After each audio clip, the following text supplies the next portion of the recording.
The crosshairs trembled for just a moment before steadying on the distant figure. Megan Reynolds held her breath, finger poised over the trigger of her M24 sniper rifle. At 18 years old, she had been in the Army for barely 8 months. Yet here she was, positioned on a rooftop in the contested city of Al-Rashid, about to attempt what her spotter called an impossible shot. "Range, 2,800 meters, whispered Corporal Jake Martinez beside her, his voice barely audible. Through her earpiece. "Wind speed 12 knots, southwest. Target is moving." Preparing and narrating this type of story took us long efforts and hard work. So if you are enjoying the story, please consider subscribing to our channel. Megan's hazel eyes never wavered. From the scope, through the heat shimmer rising from the desert floor, she could see the enemy commander, a figure that intelligence had been hunting for months.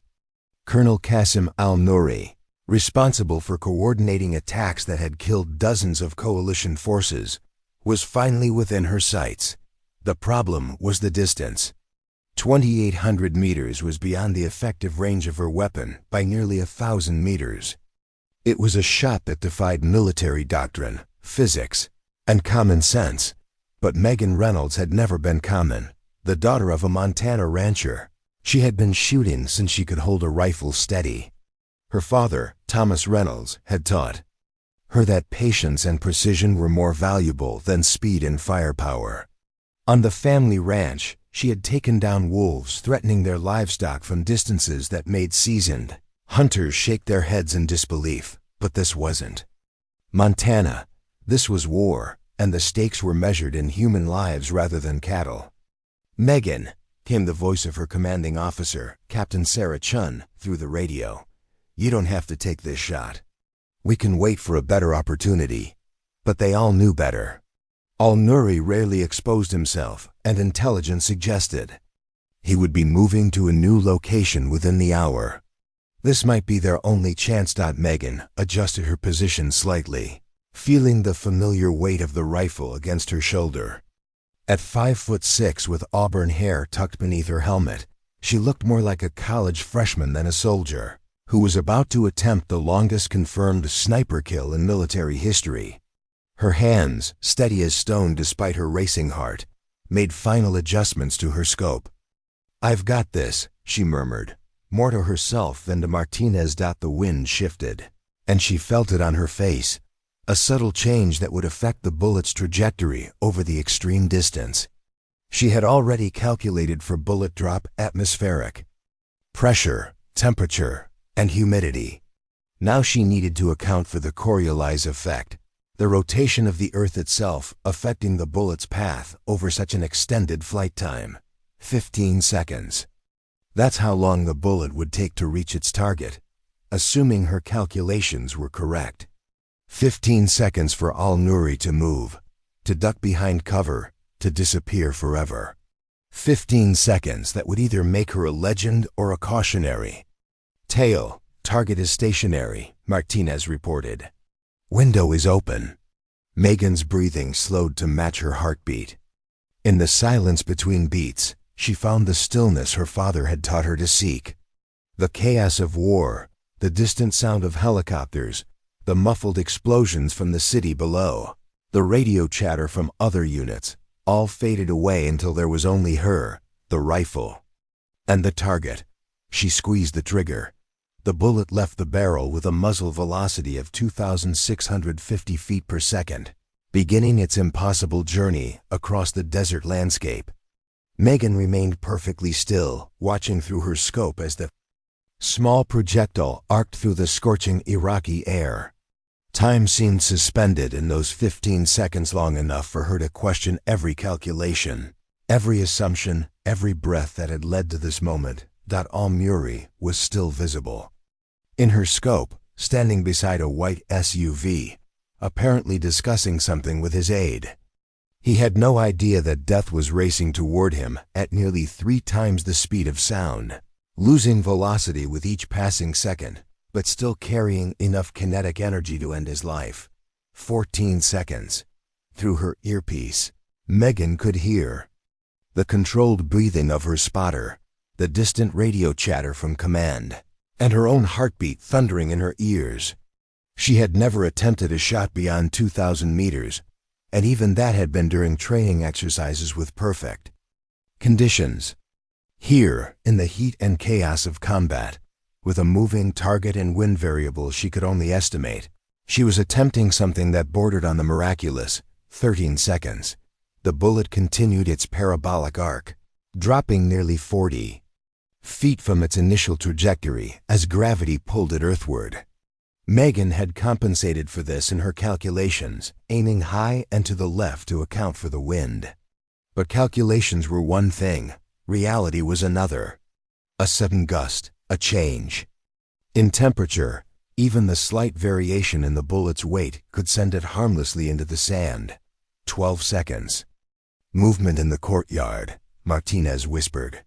2 vehicles approaching from the east.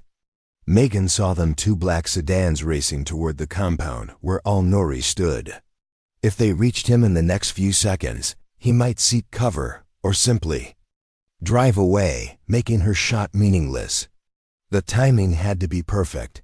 11 seconds. Through the scope's magnification, she could see al-Nouri gesture toward something outside her field of vision. He was animated, apparently giving orders to his subordinates. The intelligence briefing had described him as methodical and paranoid, rarely staying in one location for more than a few minutes. The fact that he had remained stationary for this long was either incredible luck or divine intervention. 10 seconds. The approaching vehicles were closer now, dust clouds marking their rapid advance. In the distance, Megan could see other figures moving in the compound guards, drivers, possibly other high-value targets. But her focus remained locked on al-Nouri, the man responsible for so much death and destruction. 9 seconds. Her father's voice echoed in her memory. Patience. Meggie. The shot will come to you when you're ready for it. Thomas Reynolds had taught her to hunt elk in the Montana wilderness, shots that required patience and precision across valleys and ridges. But those had been stationary targets, not human beings in the crosshairs of war. 8 seconds. Al-Nouri took a step toward the SUV. Megan's heart skipped a beat. If he moved too far from her point of aim, the shot would miss entirely. Through the scope, she willed him to remain still, as if her concentration alone could hold him in place.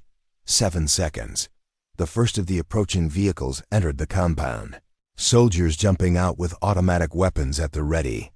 They were al-Nouri's reinforcements, arriving either by coincidence or because someone had detected the coalition presence in the area. Either way, the window of opportunity was closing rapidly. 6 seconds. Megan, Captain Chun's voice crackled through the radio. Multiple vehicles inbound to your position. We may need to extract immediately after the shot. But Megan couldn't respond, couldn't break her concentration. Everything depended on these next few seconds. Years of training, months of deployment, and the lives of countless coalition forces hung in the balance. 5 seconds. Al-Nouri was still there, still visible, still vulnerable. The bullet was now traveling at approximately 1,800 feet per second, having lost nearly a third of its initial velocity. At this distance, even a light breeze could send it off course. But the air was still now, the desert holding its breath. 4 seconds. Through her peripheral vision, Megan could see Martinez adjusting his own position, ready to spot the impact and call corrections for a follow-up shot if necessary. But they both knew there wouldn't be time for a second attempt. This was all or nothing. 3 seconds. Al-Nouri reached for the door handle of the SUV. In another moment, he would be inside the vehicle and protected by armor plating. The shot had to hit him now while he remained exposed. 2 seconds. Megan found herself holding her breath again, despite knowing it was unnecessary. The bullet was beyond her control now, subject only to the laws of physics and the variables she had tried so desperately to account for. All she could do was watch and wait. 1 second. The impact came not with the dramatic explosion of Hollywood movies, but with the simple, brutal efficiency of military precision. Through her scope, Megan saw Al-Nuri suddenly jerk backward, his body collapsing against the SUV before sliding to the ground. The figures around him erupted in chaos, some running for cover while others rushed to their fallen leader.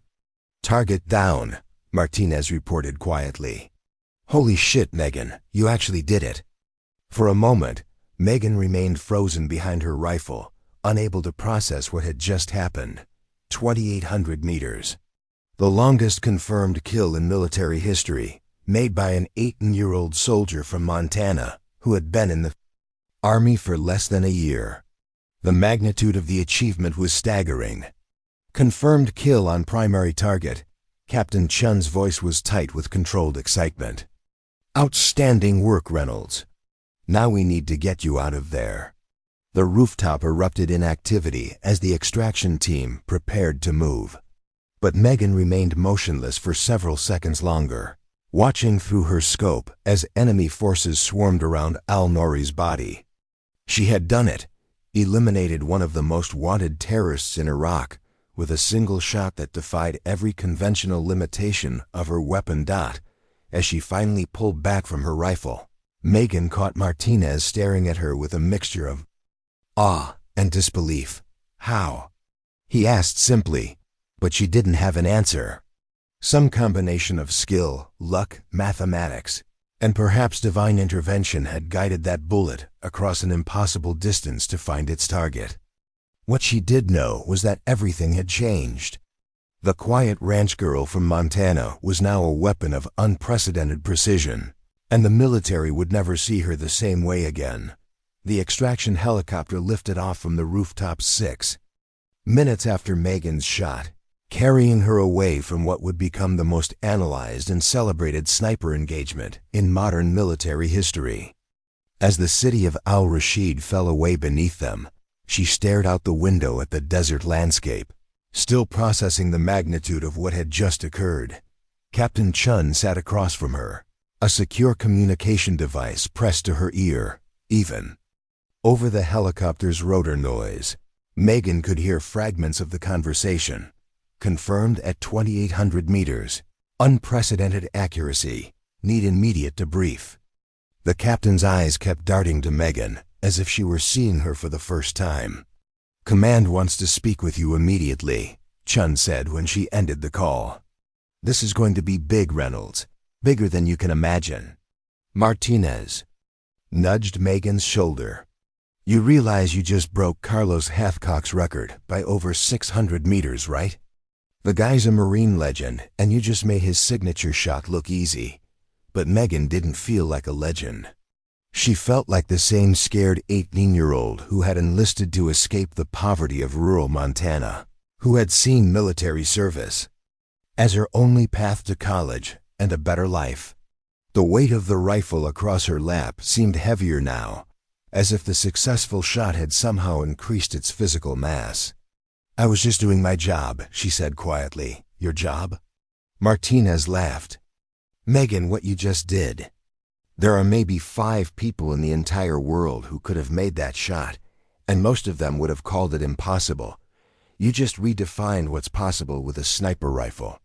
The helicopter banked toward Forward Operating Base Liberty, where Megan knew she would face hours of debriefing, analysis, and probably more attention than she had ever wanted.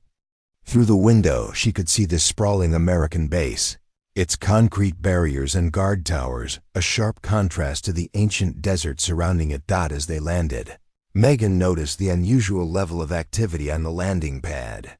Typically, returning sniper teams were met by their immediate supervisors and perhaps a few curious soldiers. Today, she counted at least 20 people waiting, including several officers with ranks she rarely saw outside of formal ceremonies. "Remember," Captain Chun said as the helicopter's engines wound down, "tell them exactly what happened, exactly how you made your calculations. Don't downplay anything, but don't embellish either. They're going to want to understand every detail."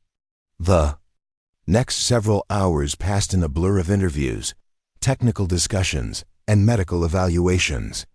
Megan found herself explaining her shot to increasingly senior officers, each wanting to understand how an 18-year-old with minimal combat experience had accomplished something that veteran snipers had deemed impossible.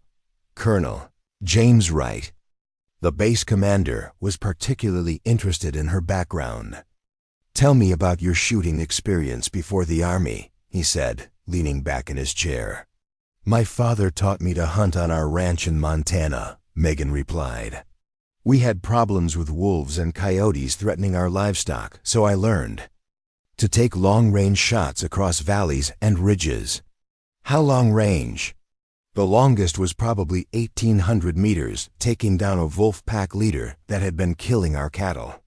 Wright exchanged glances with the intelligence officer beside him. "And you made this shot when you were how old?" 16. The room fell silent. Finally, Wright spoke again. "Reynolds, do you understand the significance of what you accomplished today?" Megan shook her head. "I know I hit the target, sir. Beyond that ...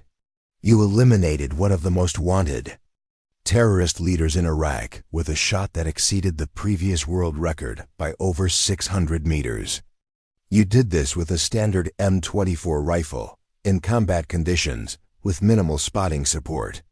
The ballistics team is calling it the most impressive display of marksmanship in military history." The intelligence officer leaned forward. "More importantly, you removed a target that our forces have been hunting for 8 months. Al-Nuri was directly responsible for coordinating attacks that killed 43 coalition forces and over 200 Iraqi civilians. His death will significantly disrupt terrorist operations in this region." As the debriefing continued, Megan learned more about her target than she had known when she pulled the trigger.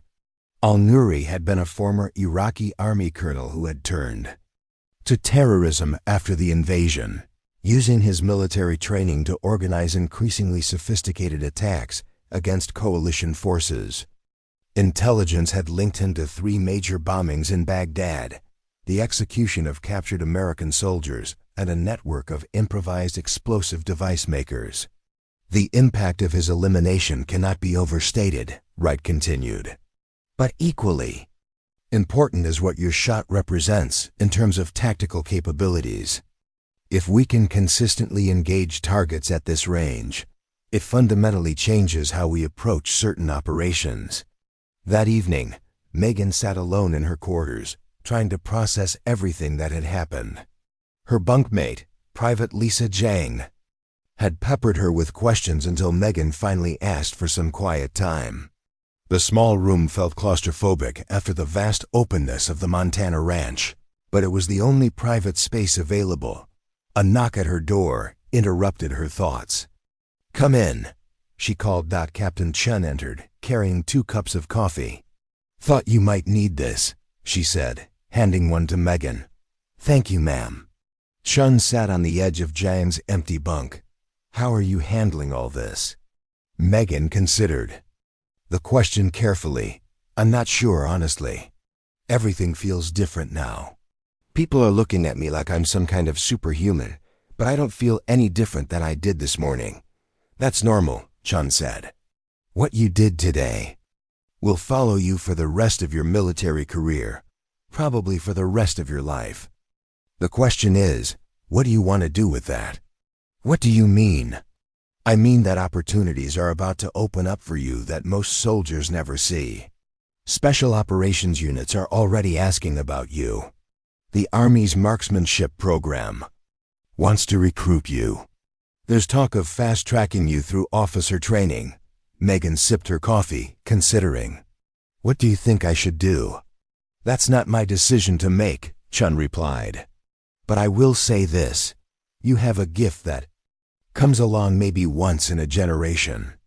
The question is whether you want to use that gift to serve your country in ways that most people never can, or whether you want to return to a normal military career and pretend today never happened."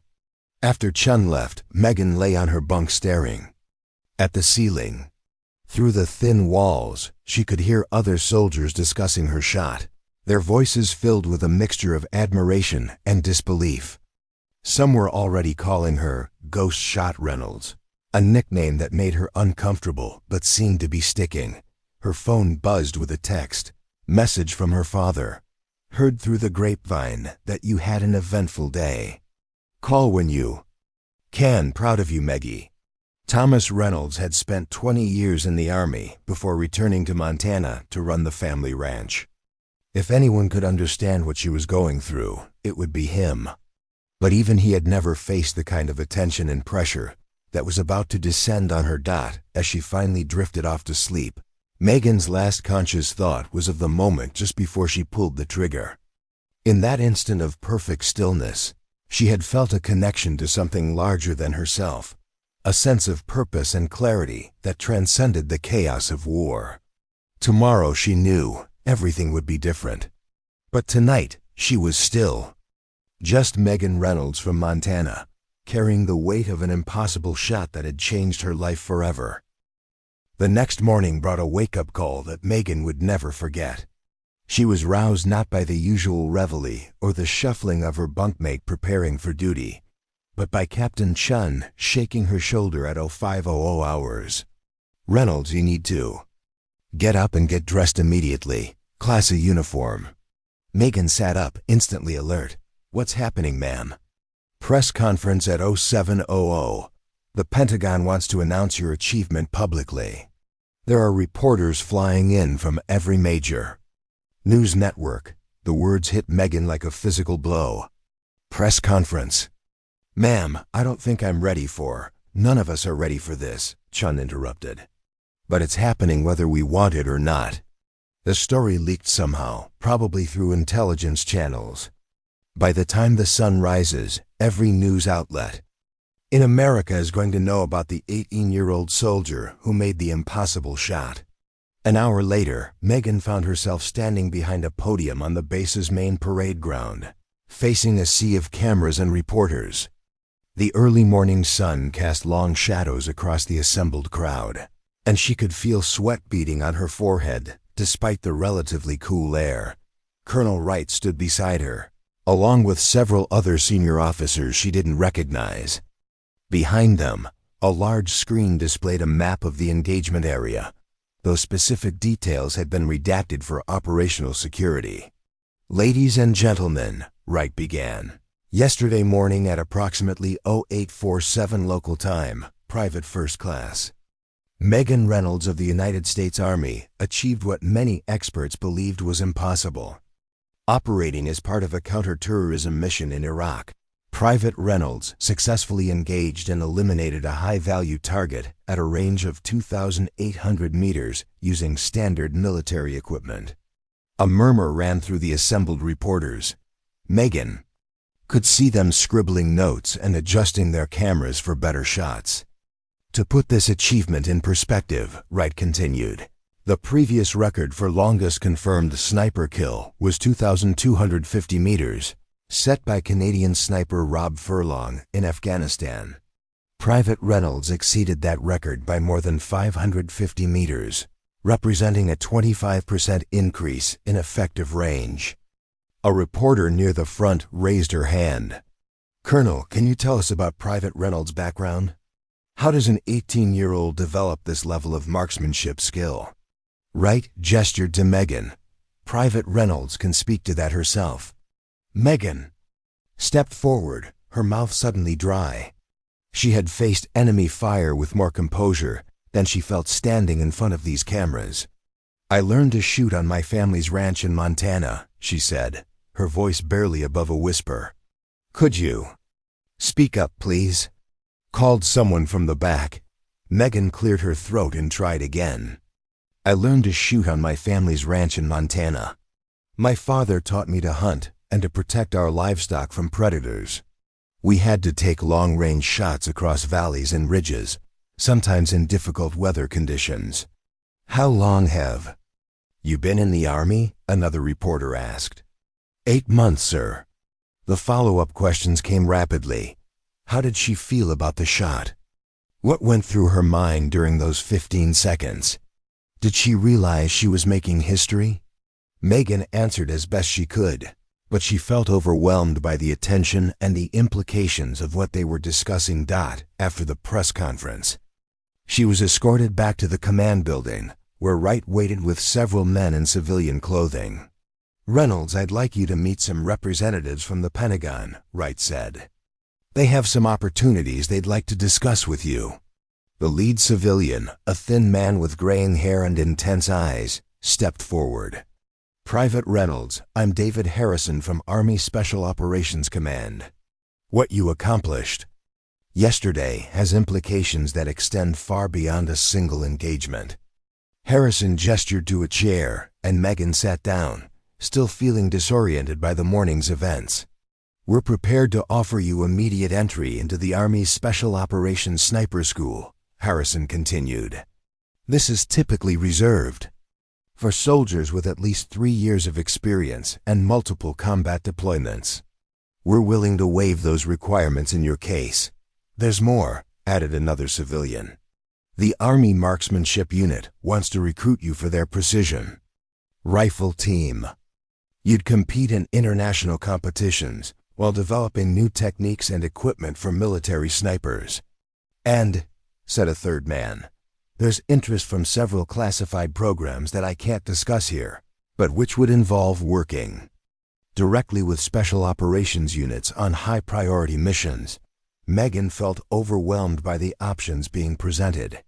"I appreciate the opportunities, but I need time to think about this. Everything's happening so fast." "Of course," Harrison said, "but understand that these offers won't remain open indefinitely. Your achievement yesterday was remarkable, but maintaining and developing that skill requires dedicated training and the right environment." That afternoon, Megan managed to find a quiet corner of the base communications center to call her father. Thomas Reynolds answered on the second ring. "Meggie, I saw the news conference on CNN. You look scared to death up there."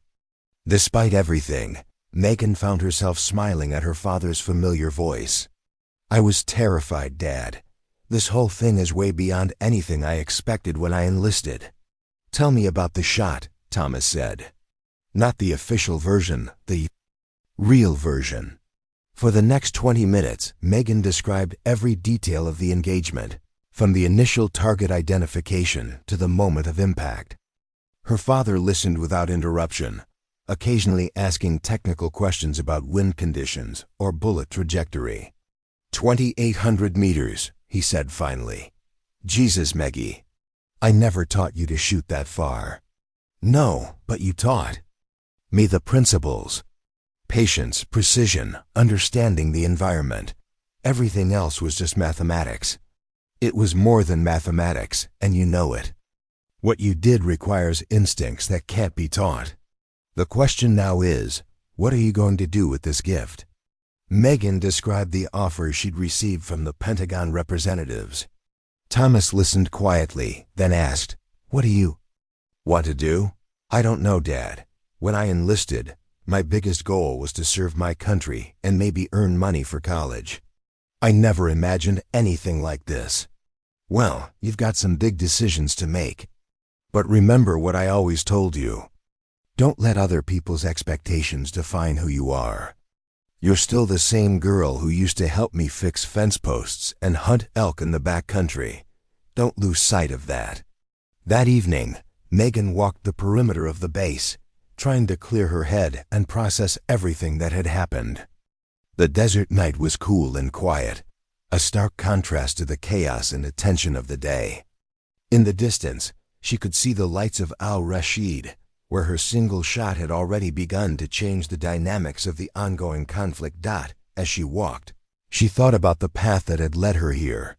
Growing up on a struggling ranch in rural Montana, watching her parents work themselves to exhaustion just to keep the family business afloat.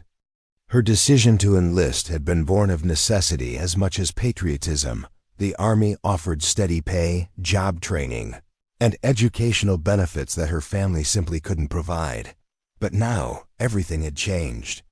The shy ranch girl who had arrived at boot camp 8 months ago was gone, replaced by someone the media was already calling a military legend. The weight of that transformation was almost overwhelming. Her phone buzzed with a text message from Martinez. CNN is calling you the Montana Miracle. Thought you should know before you see it on the news. Megan sighed and pocketed the phone. Tomorrow would bring new challenges, new decisions, and undoubtedly more attention than she wanted. But tonight, walking alone under the Iraqi stars, she was still just Megan Reynolds, trying to figure out what came next. 2 weeks after the shot that made her famous, Megan discovered that privacy was a luxury she could no longer afford. Every movement on the base was watched, documented, and discussed by soldiers who had once barely acknowledged her existence. The mess hall fell silent when she entered, not out of disrespect, but from a kind of awed reverence that made her deeply uncomfortable. It's like they think I'm going to start levitating or something, she complained to Martinez during their morning training session. They were on the base's rifle range, where Megan was attempting to maintain her skills while dealing with the constant scrutiny. Can you blame them? Martinez replied, adjusting his spotting scope. Half the guys here have been in the Army for 5 years and never made a shot beyond 800 meters. You show up and casually break the world record by half a mile. Megan lined up another target at 1,000 meters, a distance that would have been challenging for her just a few weeks ago, but now felt almost mundane. The shot struck center mass with the same precision that had made her famous, but she felt no satisfaction from the achievement. Target down, Martinez called. You know, most people would be excited about being the most famous soldier in the Army. I didn't ask to be famous, Megan replied, ejecting the spent cartridge. I just wanted to serve my country and maybe learn a trade. Well, you learned a trade all right. Problem is, it's the kind of trade that makes people either want to worship you or put a target on your back. The truth of that statement became apparent later that day, when Captain Chun called Megan to her office for what she described as an urgent security briefing. Waiting inside were 2 men in civilian clothes who introduced themselves as agents from the Defense Intelligence Agency. Private Reynolds, the older agent said. We need to discuss some concerning developments related to your recent achievement. He opened a classified folder and spread several photographs across Chun's desk. The images showed various individuals in what appeared to be surveillance photos, most taken in Middle Eastern locations. These are known associates of the terrorist network that Colonel al-Nuri was leading before you eliminated him, the agent continued. Intelligence indicates they're actively seeking information about the soldier who made that shot. More specifically, they're looking for information about you. Megan felt a chill run down her spine. What kind of information? Personal details, family background, your current location. The usual intelligence that terrorist organizations gather when they're planning retaliation operations. Captain Chun leaned forward. Are you saying they're targeting Reynolds specifically? We're saying the possibility exists, the second agent replied. Your shot didn't just eliminate a high-value target, it also demonstrated a capability that has significant strategic implications. These groups understand that capability represents a threat to their leadership. The older agent closed the folder. For the immediate future, we're implementing enhanced security protocols. No more unsupervised movement around the base. No more interviews without security present. And absolutely no personal information released to the media. After the agents left, Megan sat in Captain Chun's office trying to process what she'd learned. The shot that was supposed to serve her country had also made her a target for the very enemies she was fighting against. This is temporary, Chun said, apparently reading her thoughts. Once the intelligence situation stabilizes, things will return to normal. Will they? Megan asked. Because everything I've heard suggests that this is just the beginning. The Pentagon wants to turn me into some kind of super soldier. The media wants to make me a celebrity. And now terrorists want to kill me. When exactly does my life go back to normal? Chun was quiet for a long moment. Maybe it doesn't, she said finally. Maybe normal isn't an option anymore. That night, Megan lay awake in her quarters, staring at the ceiling and listening to the familiar sounds of the base settling into its nighttime routine. Through the thin walls, she could hear other soldiers talking, but the conversation stopped whenever her name was mentioned, which seemed to happen with increasing frequency. Her phone buzzed with a text message from her father. Saw another news story about you today.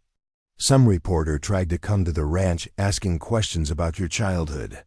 Don't worry, I sent him packing. How are you holding up? Megan typed back, reporters at the ranch? Dad, I'm so sorry about this. Nothing to be sorry about. I'm proud of what you did, just concerned about how it's affecting you. Everything's changing so fast. I don't know how to handle all the attention. Remember what your mother used to say. You can't control the wind, but you can adjust your sails.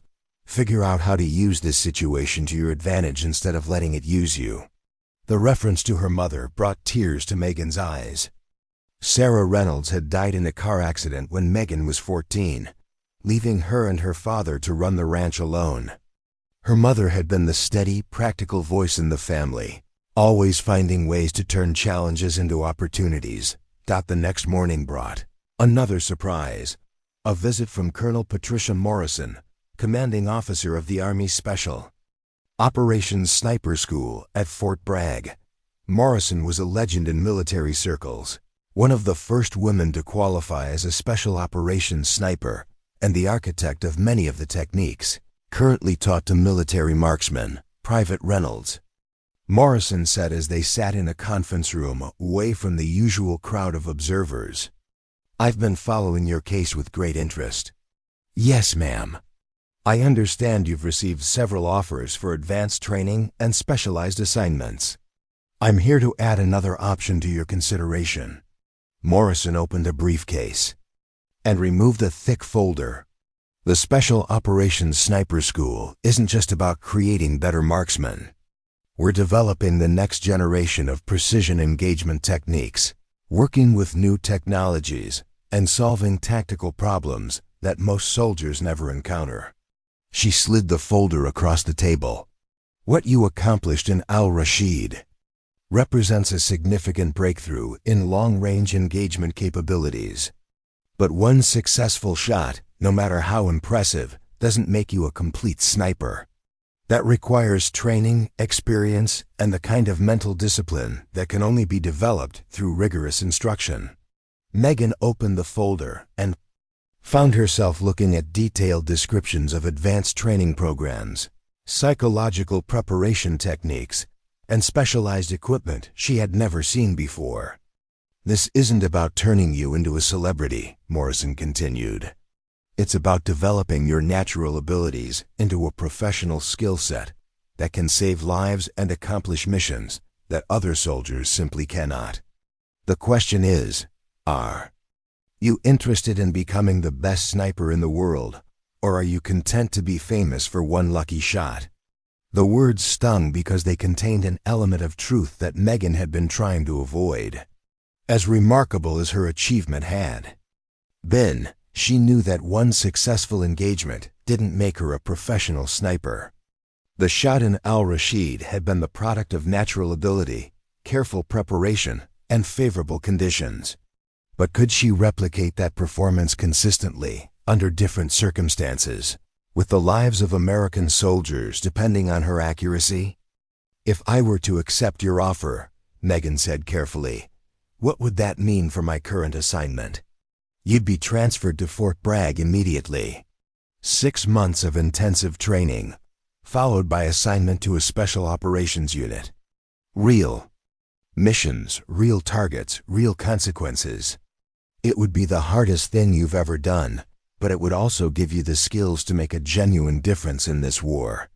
That afternoon, Megan found herself back on the rifle range, this time accompanied by Morrison and several members of her team.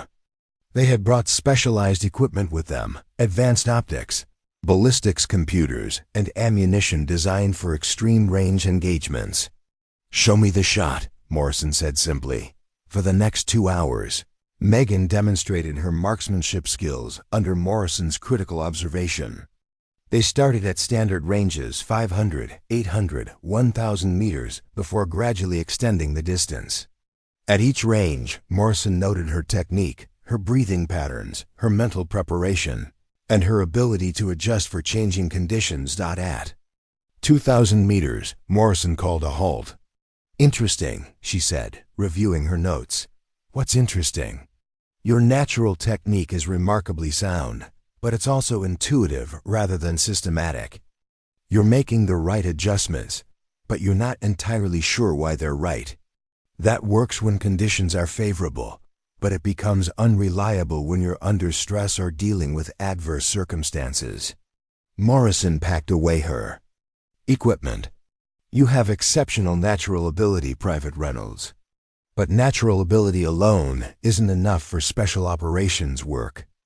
We can teach you to replicate your al-Rashid performance consistently, under any conditions, at any range within your weapon's capabilities. The question is whether you're willing to push yourself beyond what you think is possible." That evening, Megan received an unexpected visitor. Sergeant First Class Maria Santos had served 3 tours in Afghanistan as a sniper and was known throughout the base for her no-nonsense attitude and exceptional combat record. She knocked on Megan's door just after evening chow. "Reynolds, you got a minute?" "Of course, Sergeant." Santos entered and closed the door behind her. At 32, she was a veteran of more combat engagements than most soldiers would see in their entire careers, and her weathered face showed the accumulated stress of years in war zones. "I heard Morrison was here today, making her pitch," Santos said without preamble. "Yes, Sergeant. And I'm guessing she painted a pretty picture of special operations training and elite missions." Megan nodded, uncertain where the conversation was heading. Santos sat on the edge of the spare bunk. "Let me tell you something that Morrison probably didn't mention. Special operations snipers don't just make impossible shots.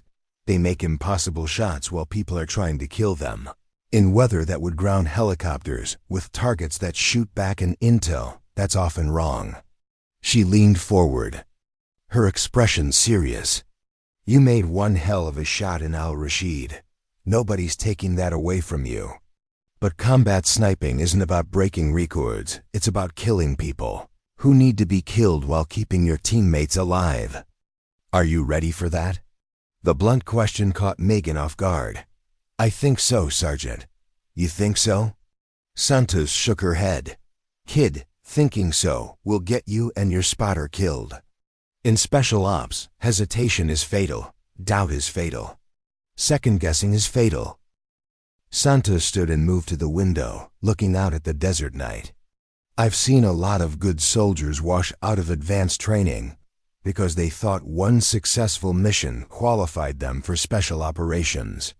The failure rate at Morrison's school is over 60%, and those are experienced soldiers with multiple deployments. Then why are you telling me this?" Megan asked. Santos turned back to face her. "Because I also think you might have what it takes.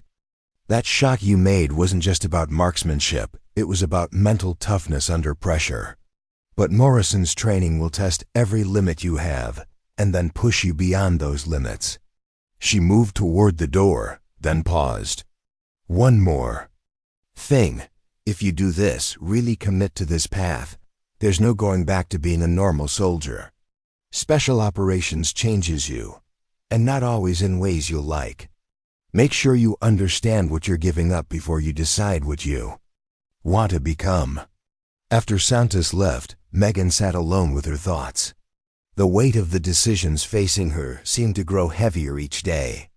Every conversation, every meeting, every training session was pushing her toward a future she hadn't chosen and wasn't sure she wanted. Her phone buzzed with another text from her father. "Local news ran a story about you today. The whole town's talking about our Meggie. Your mother would be so proud." The mention of her mother brought back a flood of memories. Sarah Reynolds had always encouraged her daughter to pursue her dreams, but she had also emphasized the importance of staying true to herself. What would her mother think about all of this? Would she be proud of her daughter's achievement, or concerned about the path it was leading her down? Megan pulled out a notebook and began writing a letter, not an email or text, but an old-fashioned, handwritten letter to her father. As she wrote, she found herself articulating thoughts and feelings she hadn't been able to express in conversations with officers and advisors. "Dad," she wrote, "I know you're proud of what I did, and I appreciate that more than I can say. But I'm scared about what comes next. Everyone wants to turn me into something I'm not sure I want to be. The Army sees me as a weapon. The media sees me as a story. The terrorists see me as a target. But I still feel like the same girl who used to help you repair fence posts and worry about whether we had enough hay for the winter. I keep thinking about what Mom used to say about adjusting our sails to the wind. But what do you do when the wind is blowing so hard that you can't control the boat anymore? How do you adjust to forces that seem bigger than anything you can handle?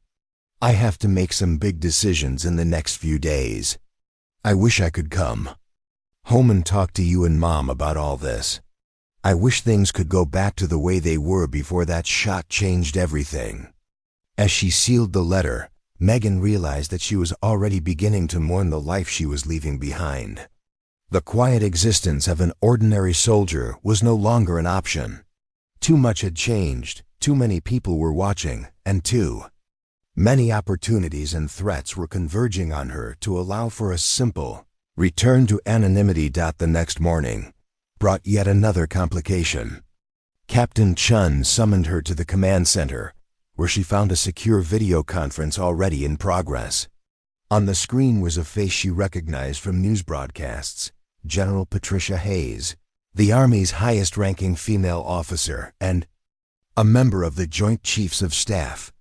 "Private Reynolds," General Hayes said from her Pentagon office, "I've been following your situation with great interest." "Yes, ma'am. I understand you're considering several options for your continued service. I want to add another perspective to your decision-making process."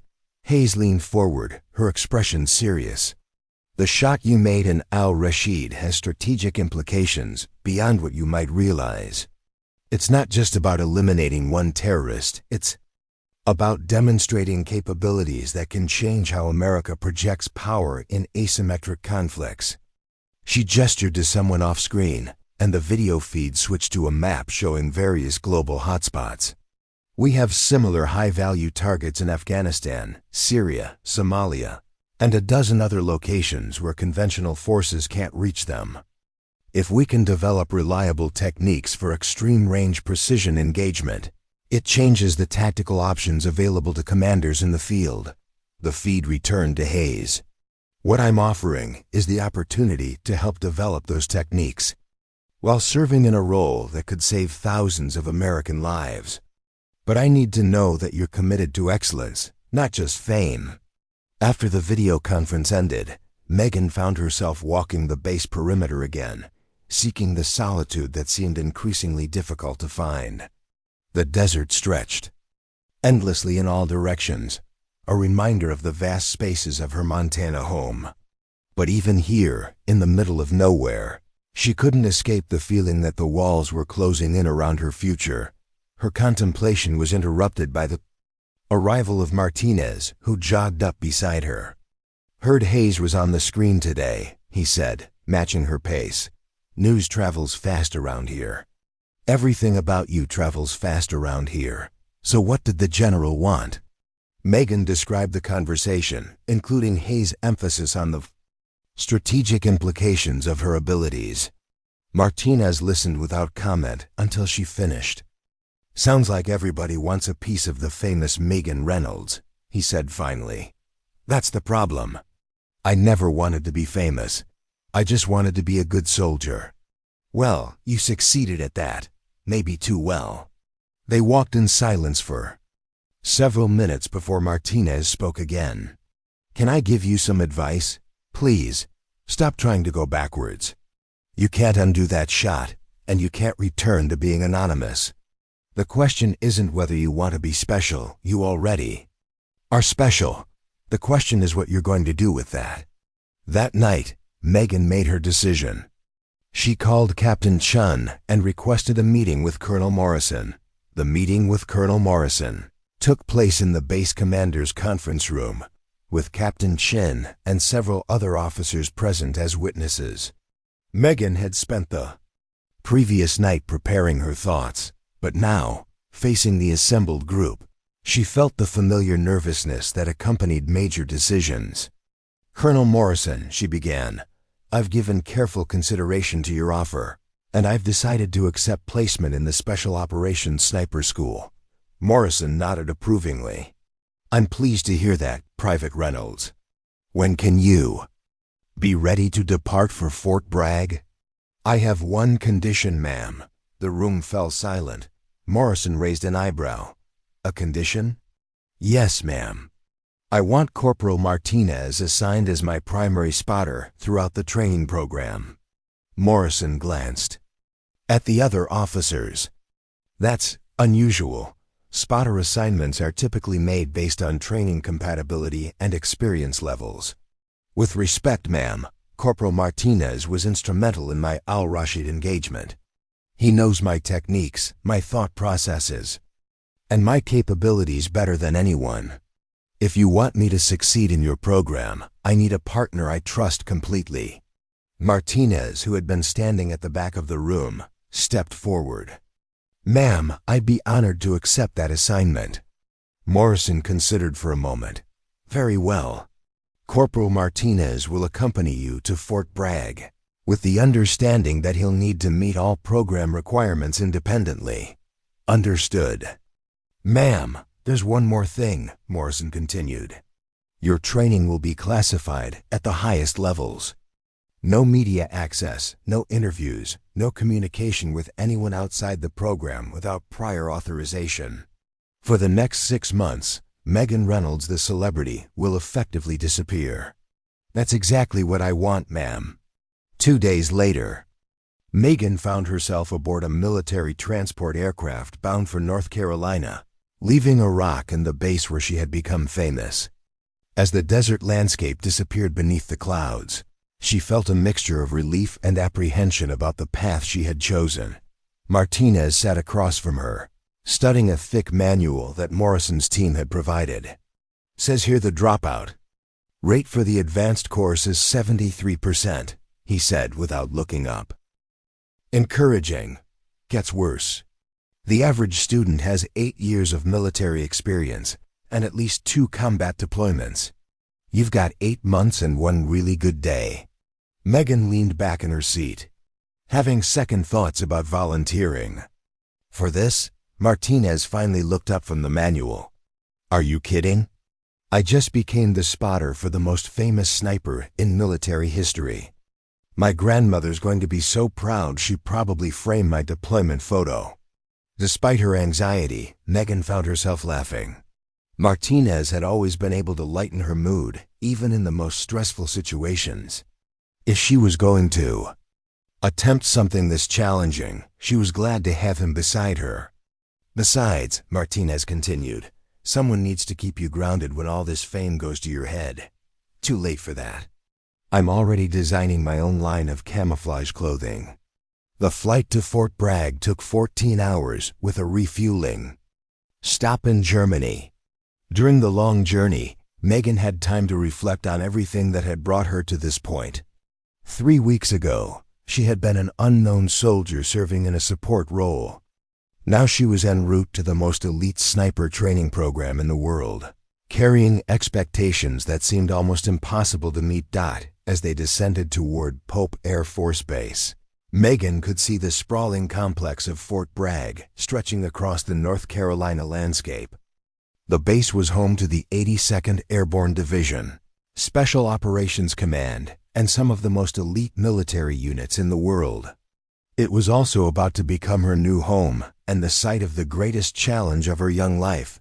Colonel Morrison met them at the airfield personally, accompanied by a small convoy of vehicles.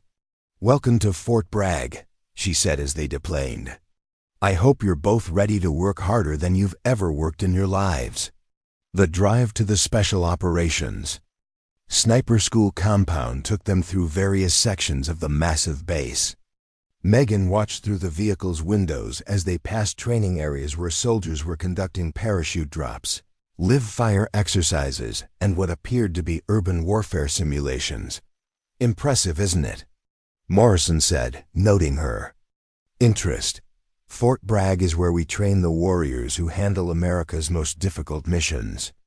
By the time you leave here, you'll either be one of them or you'll have learned that you're not cut out for this level of service.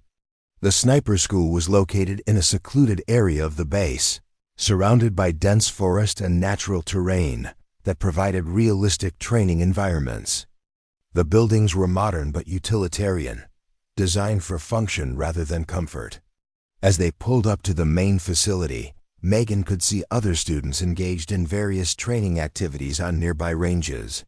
Your class starts tomorrow morning at 0500, Morrison said as they entered the building. Today, you'll get settled in your quarters, receive your initial equipment issue, and complete the administrative processing. Tonight, you should get as much rest as possible, because tomorrow begins the most challenging period of your military career. The next 6 hours passed in a blur of paperwork, medical examinations, equipment fitting, and orientation briefings. Megan learned that her class consisted of 24 students, drawn from various branches of the military and allied nations. Most were sergeants or staff sergeants with extensive combat experience. She was by far the youngest and least experienced member of the group. Her quarters were Spartan but functional, a small room with a single bunk, a desk, and a wall locker for her gear.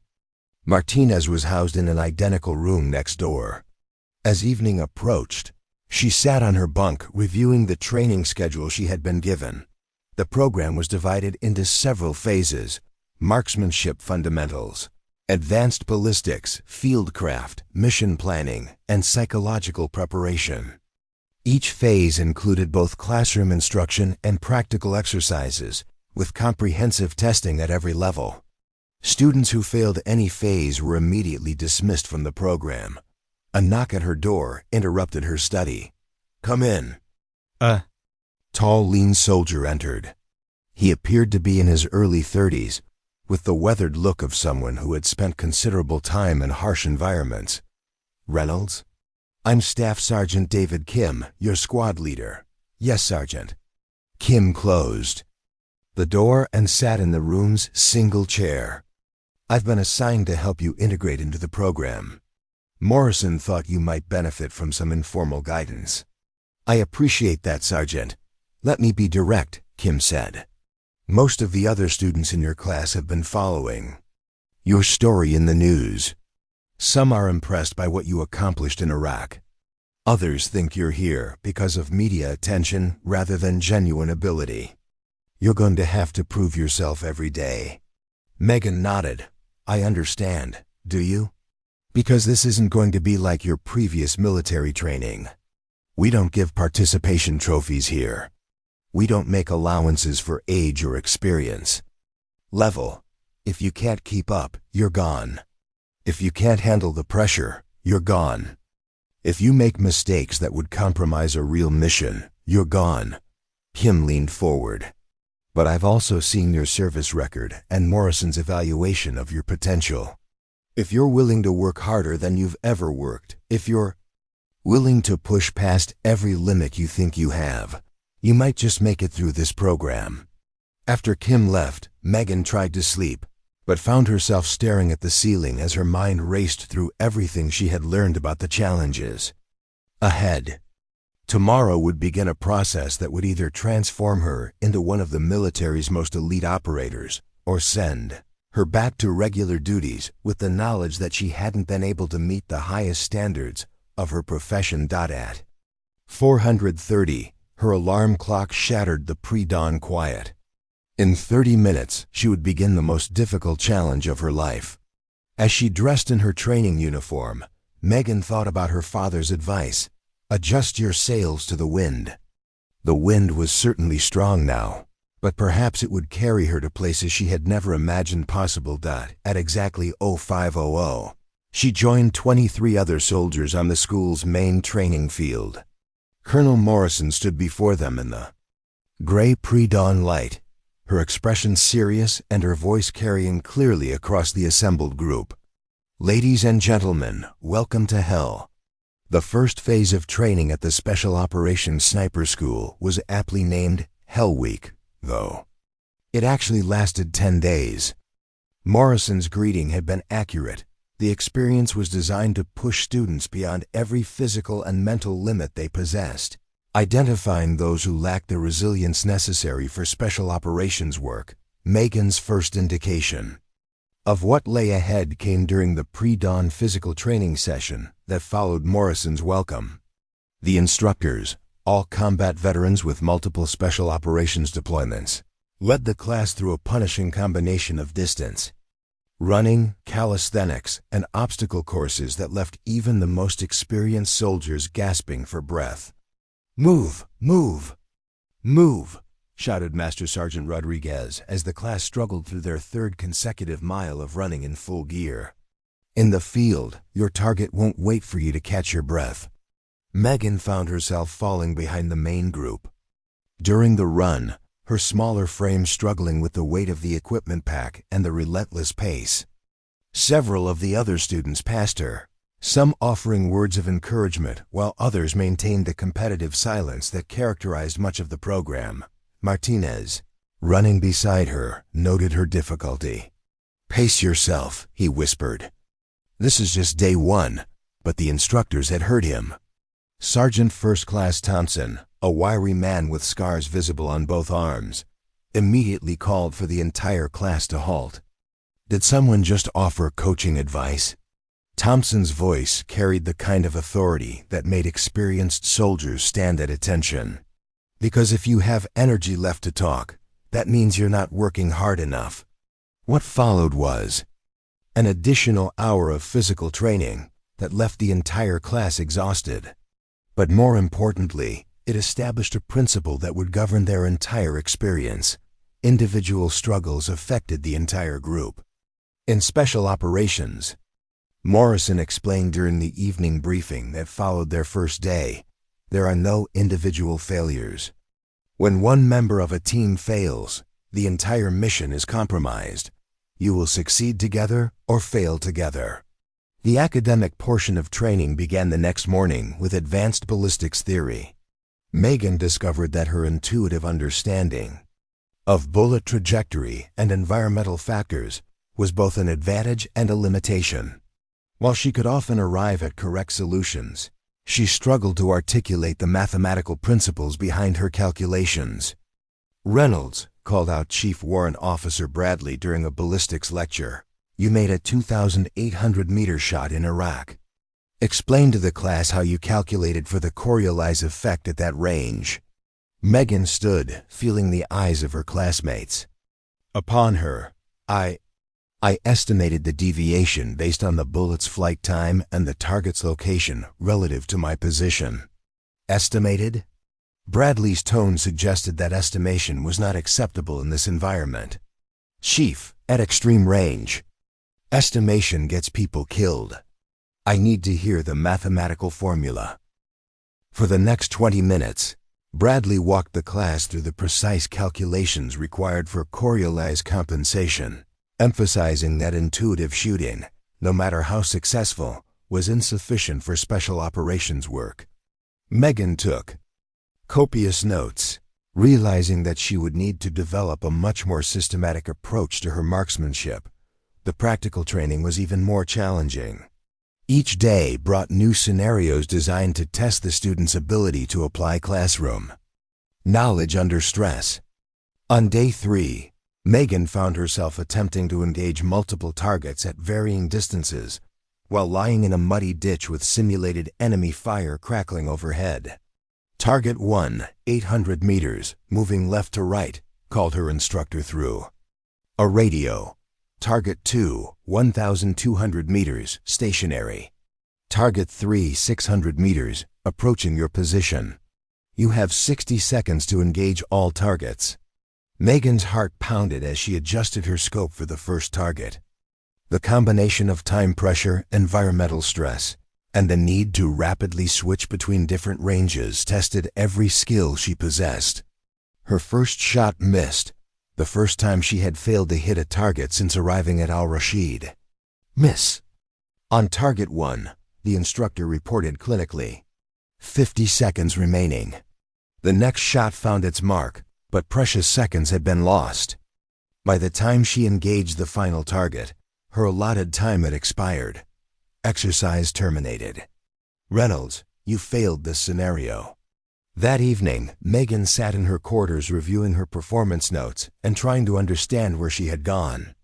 Wrong. The door opened and Martinez entered, looking as exhausted as she felt. Rough day? He asked, noting her expression. I missed. I actually missed a target. Martinez sat on the edge of her bunk. Welcome to the club. I think everyone in the class has failed at least one scenario by now. But I'm supposed to be the one who made the impossible shot. Everyone's expecting me to be perfect. That's your first mistake, said a voice from the doorway.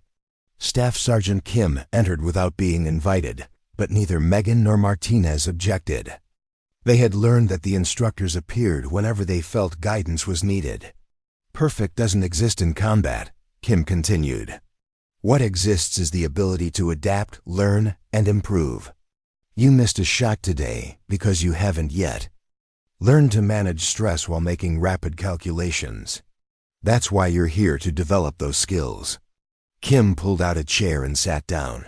Let me tell you about my first week here. I had 6 years of combat experience and thought I was hot shit. I failed 8 scenarios in 5 days. I was so frustrated I almost quit. What changed? Megan asked. I realized I was trying to rely on my previous experience instead of learning new techniques. The shot you made in Iraq was remarkable, but it was also a single data point. Here, you need to demonstrate consistent performance under varying conditions. After Kim left, Megan spent another hour studying the mathematical formulas for ballistic calculations, determined to replace her intuitive methods with systematic precision. The work was tedious and sometimes confusing, but she was beginning to understand the instructor's emphasis on scientific rigor. Day 5 brought the psychological evaluation phase, which proved to be even more challenging than the physical and technical training. Dr. Amanda Foster, a military psychologist with expertise in special operations selection, conducted individual interviews designed to assess each student's mental resilience and decision-making capabilities. Tell me about the moment before you pulled the trigger in Iraq, Dr. Foster said during Megan's session. I felt calm, focused. Like everything else disappeared except for me and the target. And how do you feel about killing another human being? The question caught Megan off guard. In all the interviews and debriefings following her famous shot, no one had asked her directly about the emotional impact of taking a life. I felt like I was doing my job, protecting my fellow soldiers. But Al-Nuri was a human being with family, friends, people who cared about him. How do you reconcile that with your actions? Megan considered the question carefully. He was also responsible for the deaths of dozens of innocent people. Sometimes doing the right thing isn't pleasant. Dr. Foster made notes on her clipboard. In special operations, you'll be asked to make similar decisions repeatedly. Targets who may or may not be armed, in situations where the intelligence may be incomplete or wrong. Are you prepared for that level of moral ambiguity? The session continued for 2 hours, covering topics ranging from her childhood experiences, with hunting to her reactions to stress and failure. By the end, Megan felt emotionally drained and uncertain about her responses. That night, 3 students were dismissed from the program. Morrison announced their departure during the evening briefing without explanation, simply noting that they would be returned to their original units. The remaining students, now 21 instead of 24, understood that the psychological evaluation had claimed its first casualties, The technical training intensified during the second week. Students learned to use advanced optics, ballistics computers, and range-finding equipment that went far beyond standard military issue. Megan discovered that technology could compensate for many of the variables she had previously estimated. But it also required a thorough understanding of the equipment's capabilities and limitations. "The computer is a tool," explained Warrant Officer Martinez during a lesson on ballistics calculation systems. "It can process data faster than you can, but it can't think. If you input bad data, you'll get bad results, and people will die." The practical exercises grew increasingly complex. Students were required to engage targets while rappelling from helicopters, while moving through dense forest, and while subjected to various forms of sensory deprivation. Each scenario tested their ability to maintain accuracy while dealing with physical and psychological stressors. On day 12, Megan faced her most challenging scenario yet. She was positioned alone on a hilltop overlooking a valley, with orders to eliminate a high-value target while hostile forces searched for her position. The exercise was designed to test her ability to remain hidden, calculate complex shots, and manage stress without support from a spotter. "Target acquired," she reported through her radio. "Range 1,600 meters. Target is stationary." "Negative," came the instructor's response. "Hostile patrol approaching your position from the east. You have 5 minutes before they reach your location." Megan adjusted her scope and prepared to take the shot, but as she settled into her firing position, she noticed movement in her peripheral vision. The hostile patrol was actually a group of instructors playing the role of enemy soldiers, and they were indeed moving toward her position. The scenario required her to balance multiple priorities: engaging the target, remaining concealed from the patrol, and planning her escape route. It was exactly the kind of complex decision-making that characterized special operations missions. She took the shot at the 1,400-meter target, confirming the hit through her scope. But instead of immediately attempting to escape, she remained in position and engaged a second target that appeared in the Valley One. That hadn't been part of the original scenario briefing. "Exercise terminated," the instructor announced. "Reynolds, report to the observation post." Morrison was waiting at the observation post, along with several other instructors. Her expression was unreadable as Megan approached. "Explain your decision to engage the second target," Morrison said. "Ma'am," the second individual appeared to be carrying communications equipment. "In a real scenario, allowing him to report our position would compromise the entire mission." Morrison nodded. "And the risk of remaining in position while hostile forces approached?" "Calculated risk, ma'am. The shot was within my capabilities, and neutralizing the communications operator was more important than immediate escape." For several seconds, Morrison said nothing. Finally, she smiled, the first time Megan had seen the colonel express approval. "Outstanding judgment. You correctly prioritized mission success over personal safety. That's the kind of thinking we're looking for in special operations personnel." That evening, Megan called her father from the base communications center. It was the first personal contact she had been allowed since arriving at Fort Bragg. "Meggie, how's the training going?" "Harder than anything I've ever done, Dad, but I think I'm getting the hang of it." "Are you happy with your decision to do this?" Megan considered the question. 2 weeks ago, she had been uncertain about committing to such an intense program. Now, despite the physical exhaustion and mental stress, she felt more challenged and engaged than ever before. "Yes," she said finally. "This is what I'm supposed to be doing." 6 weeks into the program, after successfully completing the foundational phases of training, Megan and her classmates faced an unexpected announcement. Colonel Morrison gathered them in the main briefing room early on a Monday morning, accompanied by several officers they didn't recognize. "Ladies and gentlemen," Morrison began, You've reached the point in your training where classroom instruction needs to be supplemented with practical experience. Effective immediately, selected members of this class will be assigned to support real-world operations. A murmur ran through the assembled students. Real-world operations during training were rare and typically reserved for the most advanced programs. Morrison gestured to one of the unknown officers, a lean man with the bearing of someone accustomed to dangerous work. "This is Major William Cross from the 1st Special Forces Operational Detachment Delta. He has a mission that requires precision marksmanship support." Major Cross stepped forward, his eyes scanning the group of students. 3 weeks ago, intelligence identified a terrorist training camp in the mountains of Afghanistan. The camp is being used to train suicide bombers for attacks against coalition forces and Afghan civilians. He activated a wall-mounted display showing satellite imagery of a remote mountain location. The challenge is accessibility.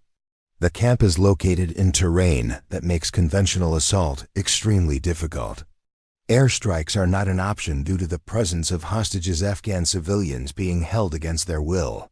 Cross's presentation continued with detailed tactical information about the camp's layout, guard positions, and the daily routines of its inhabitants.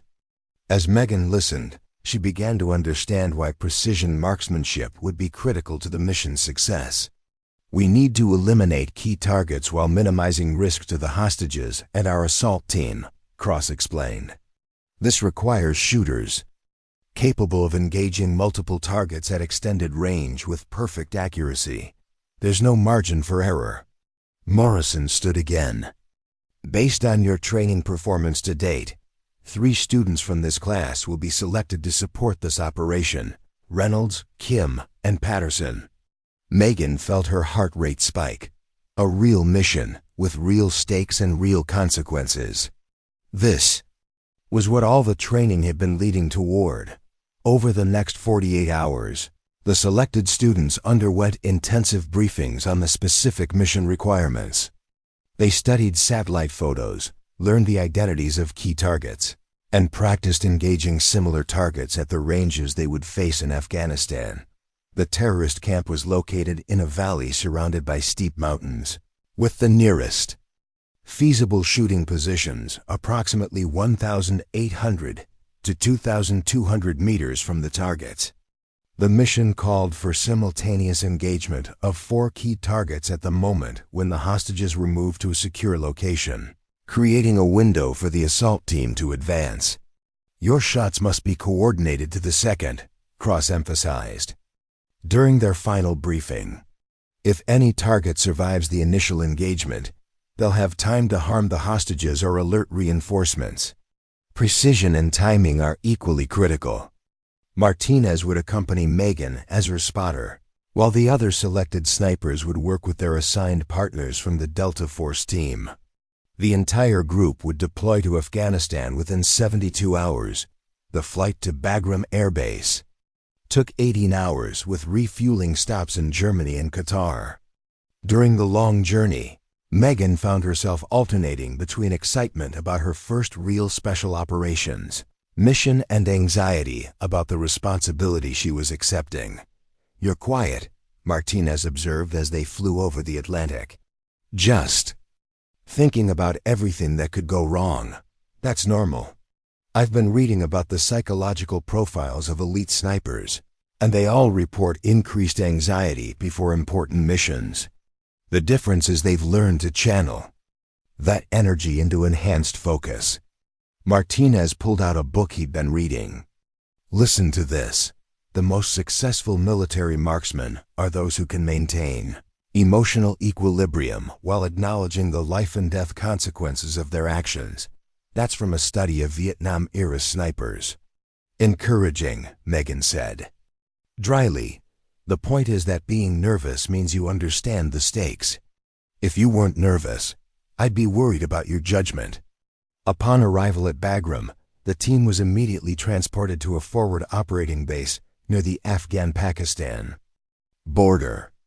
The base was small and austere, populated primarily by Special Operations Forces conducting cross-border missions against high-value targets. Major Cross met them at the landing zone. "Welcome to FOB Wolverine. We'll be conducting final rehearsals here before moving to the target area." The rehearsals took place on a training range that had been configured to match the terrain and distances they would encounter at the terrorist camp. Using targets positioned at the exact ranges and angles they would face, the team practiced their coordinated engagement repeatedly until they could execute it flawlessly. "Reynolds," Cross said after one particularly smooth rehearsal, "your target will be the camp commander. Intelligence indicates he's the most experienced fighter and the most likely to react effectively to an attack." The weight of that responsibility settled on Megan's shoulders. In training exercises, missing a target meant failing a scenario. In this mission, it could mean the death of innocent hostages. The insertion took place before dawn on a moonless night. The team was transported by helicopter to within 5 kilometers of the target area, then moved on foot through mountainous terrain that tested every aspect of their physical conditioning. Megan's shooting position was on a rocky outcropping that provided an unobstructed view of the terrorist camp below. As she settled into position and began ranging targets through her scope, she was struck by how peaceful the valley appeared in the pre-dawn light. "Range to primary target, 1,850 meters, Martinez reported quietly. "Wind speed approximately 8 knots from the west." Through her scope, Megan could see the layout of the camp, several crude buildings, guard positions, and what appeared to be a holding area where the hostages were kept. Intelligence had been accurate. The location would be extremely difficult to assault without significant casualties. "All positions, report status." Cross's voice crackled through their radio. "Sniper 1 in position," reported Kim from his location on the opposite side of the valley. "Sniper 2 in position," came Patterson's voice from a third vantage point. "Sniper 3 in position," Megan replied, trying to keep her voice steady. For the next 2 hours they waited and observed, learning the routines of the camp's inhabitants and confirming the locations of their assigned targets. The terrorist commander appeared regularly, moving between buildings and speaking with guards. A tall man with a distinctive bear hash, the 18-year-old soldier, Megan Reynolds' record-breaking shot. The terrorist camp lay shrouded in pre-dawn darkness. As Megan settled into her final firing position, 6 months of grueling training at Fort Bragg had led to this moment, her first real mission as a qualified special operations sniper. The girl who had once trembled at a press conference was gone, replaced by a precision instrument honed by the world's most demanding military program. Range to primary target confirmed at 1,850 meters, Martinez whispered through their encrypted radio. He had not only survived the training program, but had emerged as one of the top spotters in his class. The partnership forged in Iraq had been strengthened by shared adversity and mutual respect. Through her advanced optics, Megan could see the terrorist commander moving between buildings, exactly as intelligence had predicted. This wasn't Qasim al-Nouri. He was long dead, killed by a bullet that had traveled impossible distances to find him. This was a different enemy, but equally dangerous, equally deserving of the fate that awaited him. Wind speed 6 knots northwest. Martinez continued his methodical spotting routine. Temperature stable at 42 degrees, humidity at 38%.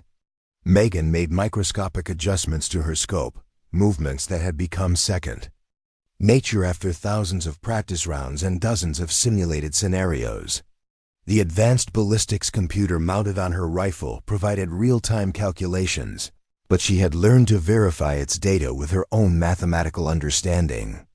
Technology was a tool, knowledge was survival. "All positions report ready," came Major Cross's voice through their earpieces. "Execute on my mark in 60 seconds. The next minute stretched into eternity as Megan prepared for a shot that would either save innocent hostages or doom them. The weight of responsibility no longer terrified her, it focused her. This was what she had been trained for, what she had sacrificed her anonymity and her simple dreams to become. 30 seconds. Her breathing steadied into the rhythm she had practiced 10,000 times. The chaos of her thoughts narrowed to a single point of clarity. In her scope, the terrorist commander paused beside a doorway, presenting the perfect target profile. 10 seconds. Megan's finger moved to the trigger, applying just enough pressure to take up the slack. Around her, she knew that her classmates, Kim and Patterson, were making identical preparations, their own targets centered in their crosshairs. Execute, execute, execute.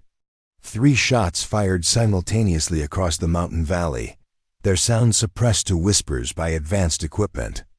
Megan watched through her scope as her target jerked backward and collapsed, the 7.62 millimeters round having found its mark with lethal precision. Through her peripheral vision, she saw similar results from the other shooting positions. All targets down. Came the confirmation from the assault team leader. Moving to secure hostages. The mission was over in less than 3 minutes. What had taken months to plan and prepare executed flawlessly, thanks to intelligence, coordination, and 3 impossible shots fired by soldiers who had learned to make the impossible routine. 2 years later, Staff Sergeant Megan Reynolds stood before a new class of Special Operations candidates at Fort Bragg.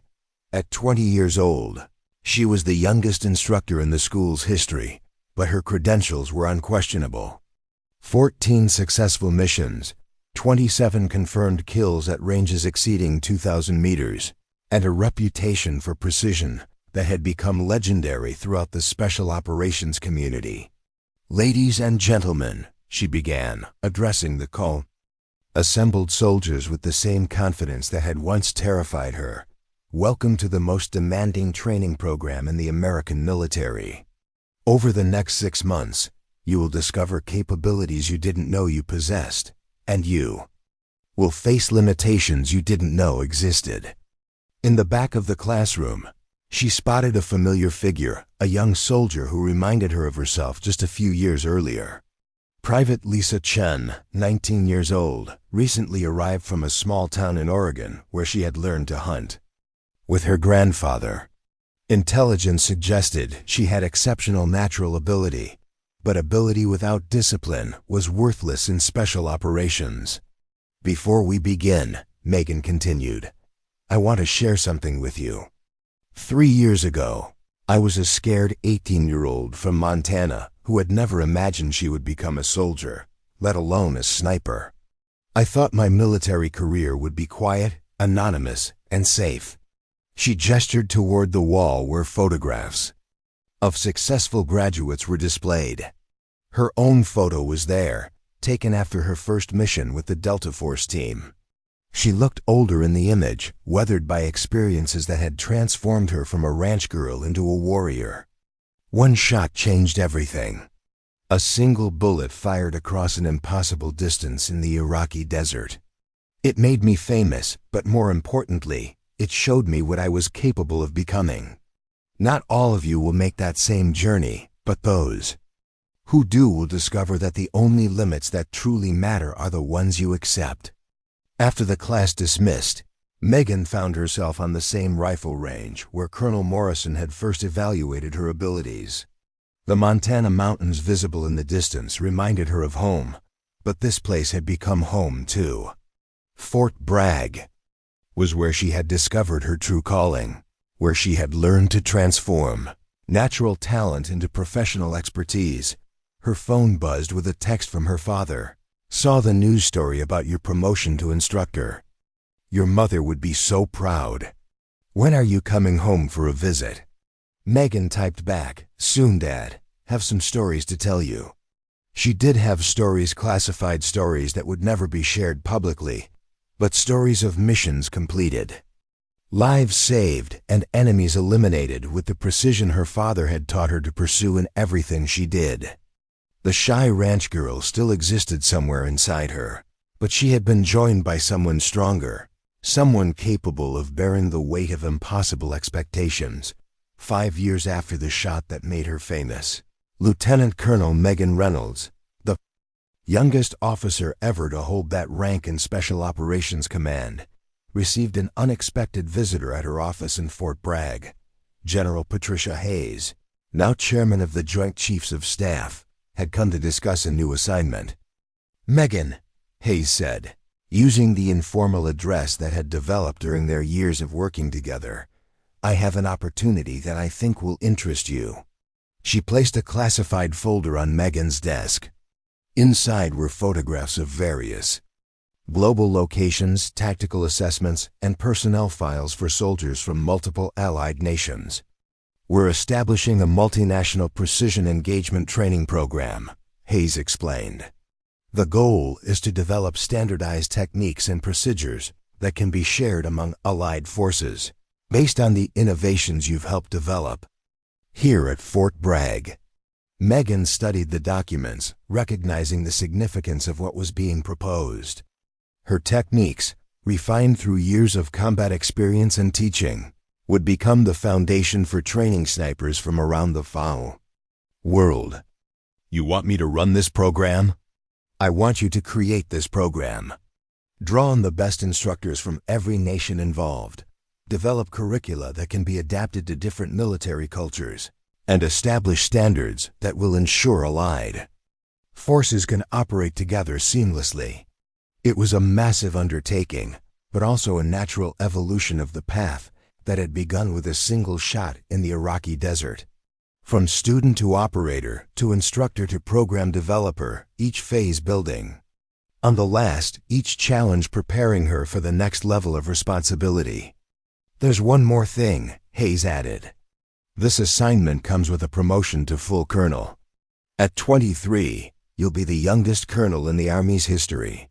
Megan set down the folder and looked out her office window at the training ranges where new classes of students were learning the skills she had helped develop.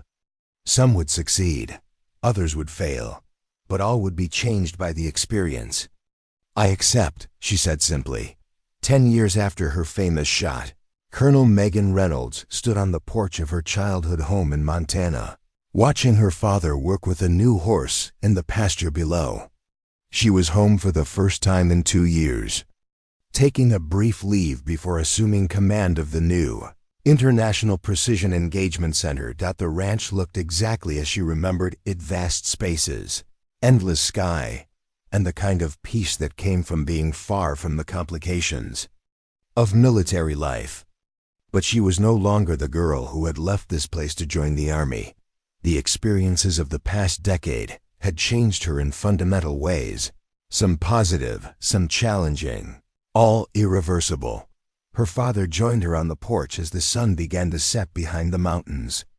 Thomas Reynolds was graying now, but still strong, still the steady presence who had taught her to shoot, to think, and to find her own path through difficult decisions. "Any regrets?" he asked, a question he had posed during each of her visits. Home. Megan considered the question, as she always did. The fame had never become comfortable, but she had learned to use it for positive purposes.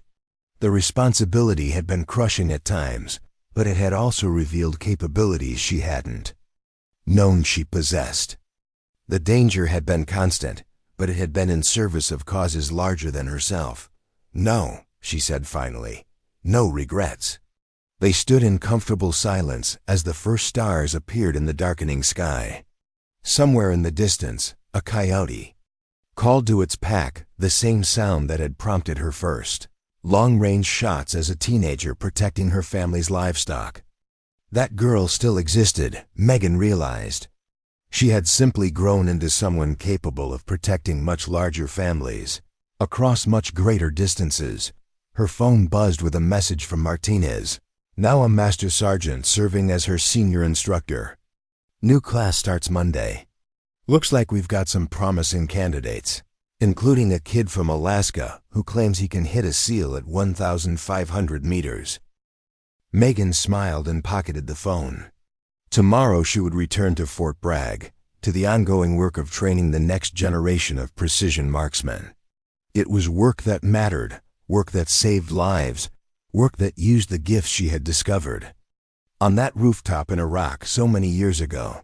But tonight, she was home under the Montana sky, surrounded by the vast spaces that had shaped her childhood and the memories that would always anchor her to the person she had been before a single bullet changed everything. As she prepared to go inside, Megan took one last look at the rifle range her father had built behind the barn, the place where she had first learned to find the stillness between heartbeats, the patience between breaths, and the precision that would eventually make her famous around the world. The 18-year-old soldier who had made an impossible shot was gone, replaced by someone stronger, wiser, and more capable than that scared ranch girl had ever imagined possible. But the core remained unchanged, someone who understood that true precision came not from technology or training, but from the quiet moment of perfect clarity when purpose, preparation, and opportunity aligned. In that moment, anything was possible. If you've enjoyed this epic tale of courage, precision, and personal growth, please show your support by hitting that subscribe button and ringing the notification bell. Your engagement helps me continue creating these detailed, immersive stories that transport you to other worlds and introduce you to unforgettable characters. Share this story with friends who appreciate great storytelling and let me know in the comments what kind of stories you'd like to hear next. Whether it's military thrillers, historical adventures, sci-fi epics, or character-driven dramas, I'm always working on new content that will captivate and inspire. Until next time, thank you for listening, and remember, sometimes the most extraordinary journeys begin with a single moment of perfect precision.